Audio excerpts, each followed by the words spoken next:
Oke, kita lanjutkan. Kita masuk ke config kedua, yaitu hotspot. Nah, di mana untuk hotspot dan DHCP server itu, kalau untuk nanti DHCP server itu, kalau kita mengkonfig hotspot, itu otomatis DHCP juga akan masuk di dalamnya. Nah, DHCP server yang dimaksud itu nanti untuk yang teknologi VLAN. Ya. Oke, kita masuk ke hotspot, config hotspot, kita balik ke Winbox. Nah, di bagian Winbox nanti di sini by default yang setelah kita melakukan atau menghilangkan default root default config dari bawaan Mikrotik, otomatis WLAN menjadi disable. Nah, di sini akan kebalik ya, harusnya header 1 2 3 4 ya. Di sini show kolomnya terbalik, nggak masalah di sini. Nah, kita aktifkan terlebih dahulu wirelessnya atau WLAN satunya, interface-nya. Nah, setelah interface nyala atau hidup, maka tugas selanjutnya adalah kita harus memberikan alamat IP. Oke, kita masuk ke setting alamat IP atau WLAN-nya. Nah, di sini alamat IP WLAN itu sudah saya spesifikkan, di mana alamat IP-nya adalah 192.168.20.1. Ya, 192.168.20.1 dengan prefix 27. Nah, otomatis kita harus masukkan alamat IP. Oke, dengan cara masuk ke bagian menu IP, setelah itu arahkan ke bagian address. Add. Nah, kita masukkan alamat IP-nya untuk WLAN 192.168.20.1 prefix 27. Dengan interface adalah WLAN 1. Apply. Oke. Nah, setelah kita apply dan oke, tugas selanjutnya adalah kita harus mengkonfig atau menyeting wireless tersebut. Nah, di sini sudah ada keterangan sebetulnya. Channel frekuensi disesuaikan, rumus interferensi. Wireless modenya adalah B, G, dan N. Nah, salah, sebenarnya ini wireless modenya bukan BGN ya, tapi di sini adalah lebih cenderung kepada band. Untuk wireless modenya adalah AP bridge sebetulnya. Nah, di sini hanya ada kekurangan pengetikan, kesalahan pengetikan. Oke, lanjut. Nah, bagaimana cara menyeting wireless? Maka Anda boleh menggunakan menu yang ada di sini, interface. Di sini ada WLAN, klik 2 kali. Ya, nanti defaultnya akan ada di bagian general. Dan default di sini masih dalam bentuk simple mode. Ya. Kalau ini advanced mode. Nah, kita akan bicara default awal, karena router ini yang saya gunakan itu sudah sering sekali untuk latihan konfigurasi otomatis. Di sini sudah di menu-menunya akan berganti. Oke, kita arahkan sesuai dengan defaultnya. Di sini defaultnya ada di general, dengan mode yang ada adalah simple mode. Nah, setelah Anda masuk ke bagian ini, silahkan Anda klik bagian advanced mode. Nah, setelah ini berganti, maka arahkan ke bagian menu wireless. Nah, untuk modenya, di sini akan ada banyak mode untuk wireless. Maka kita pilih AP bridge. Nah, dengan band ya, band 2 GHz B strip G. Bukan strip ya, garis G. Maksudnya di sini ada berkaitan dengan transfer data. Nah, kalau smartphone nanti yang pada saat Anda pakai di ujian itu menggunakan jenis N, maka otomatis ada kemungkinan akan tidak terkoneksi. Karena di sini masih era lama ya, 802.11b dan 802.11n. G. Nah, supaya tidak terjadi bolak-balik config, maka Anda ganti menggunakan 2 GHz B, G, dan M. Karena end device yang ada kalau kita bicara wireless itu meliputi dua hal, satu transmitter dan dua adalah receiver. Kalau transmitternya sudah BGN, receivernya bisa menerima segalanya. Kalau misalkan receivernya B, berarti dia bisa menerima data-data yang ada. G bisa menerima data-data yang ada. N juga bisa menerima data yang ada. Tapi ketika di sini masih defaultnya masih B dan G, maka receiver yang ada ketika di sini tidak ada N, otomatis transfer data rate-nya menjadi kecil, padahal dia bisa maksimal. Nah, di sini nanti ada sendiri kita di pertemuan selanjutnya untuk membahas wireless, maka kita akan membahas tentang data transfer yang ada di wireless masing-masing 802.11a, B, G, dan N. Dimana kalau tidak salah 11B adalah 11 Mbps, G 54 Mbps, N 54 Mbps ke atas. Oke, untuk channel widget atau label channel kita di sini saya tidak akan membahas lebih detail, kita pasti default menggunakan 20 MHz. Yang perlu kita config selanjutnya adalah frekuensi atau channel. Nah, di channel ini harusnya ada sekitar 13 channel. 11 sampai dengan 13. Itu bisa akan lebih tergantung kepada seri wireless yang digunakan. Ya.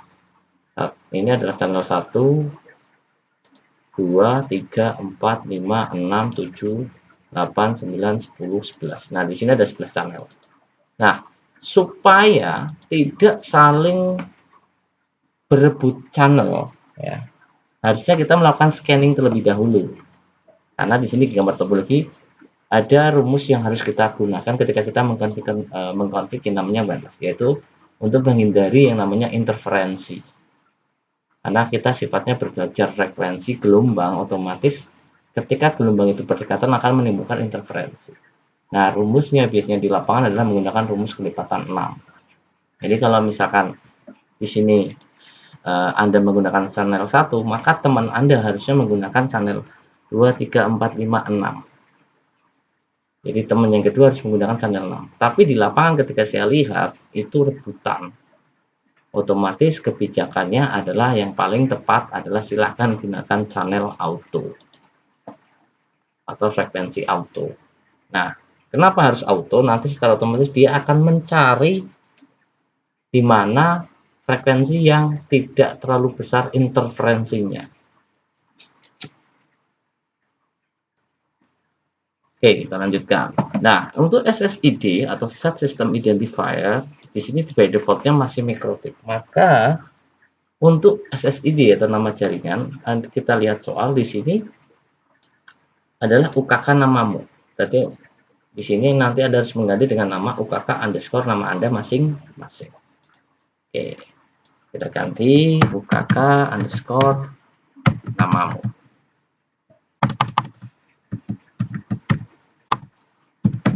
Nah, kalau tadi kita sudah membuat identitas di router port, maka kita di sini juga harus membuat identitas untuk radio kita. Jangan salah, yang namanya radio tidak hanya radio FM dan SW, AM, dan sebagainya. Tapi kalau kita bicara wireless, maka ini bisa dikatakan radio. Tapi nama teknisnya adalah radio link. Nah, nama radio link kita atau radio name-nya kita sesuaikan dengan nama Anda. Ya. Hal ini supaya nanti ketika di pengujian akan terlihat, oh radio ini atau wireless ini milik ini. Ya, milik itu. Jadi akan terlihat masing-masing. Oke, scan listnya default. Untuk wireless protokol kita lebih fokus kepada 802.11. Walaupun secara prinsip default ini tidak ada masalah. Kita pakai yang lebih spesifik 802.11. Nah, di sini sebetulnya di beban tugas kita harus membuat password untuk konektivitas antara transmitter dan receiver. Dalam hal ini berarti ketika end device smartphone ataupun laptop ingin terkoneksi ke wireless, maka harus masukkan password terlebih dahulu. Ini akan berbeda dengan halaman login. Ya, ini akan berbeda. Jadi ini adalah password peralatan wireless untuk connect, sedangkan halaman login adalah username atau proteksi akun. Nah,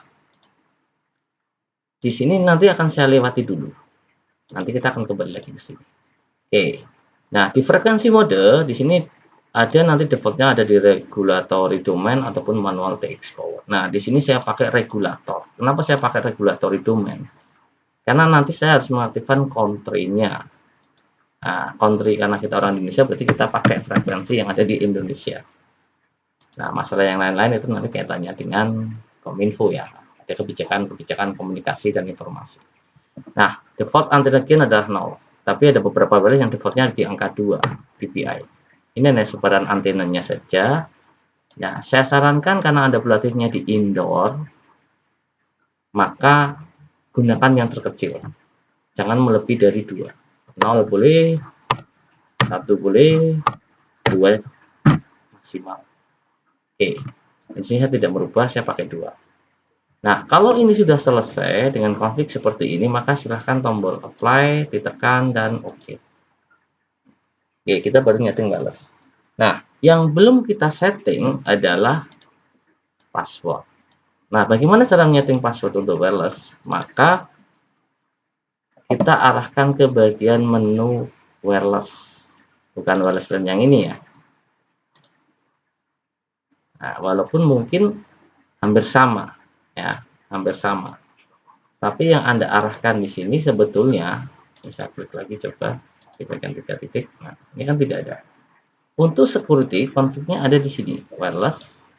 Karena ini udah enable, tapi belum running ya. Belum running. Kenapa? Walaupun sudah ada alamat IP, memang belum dikoneksikan.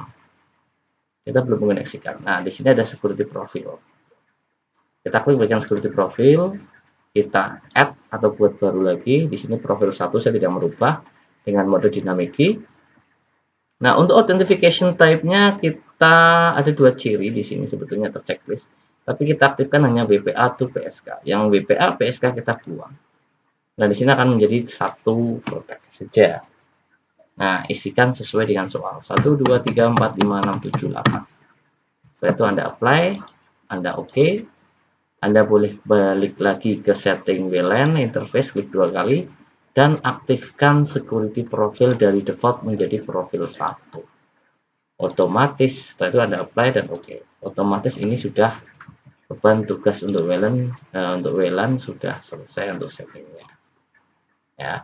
Tinggal kita aktifkan hotspot. Nah, sebelum kita aktifkan hotspot, silakan lakukan pengujian SSID atau set system identifier-nya atau nama jaringannya. Tampil enggak? Nah, aktifkan wireless yang ada di laptop atau Anda perlu cek. Kalau di situ sudah tampil, bukakan nama Anda masing-masing, berarti sinyal SSID sudah ditampilkan. Dan catatan penting karena sudah ada password, maka untuk connect-nya harus tampil passwordnya. Oke, di sini saya sudah ada ya. Akan saya hapus dulu karena dipakai untuk latihan kemarin. Ini saya hapus dulu untuk manage wireless-nya. Remote laptop dulu supaya sama dengan di tutorial. Nah, kita akan coba connect. Nah, untuk connect ini sudah tampil SSID-nya ya, bukakan namamu.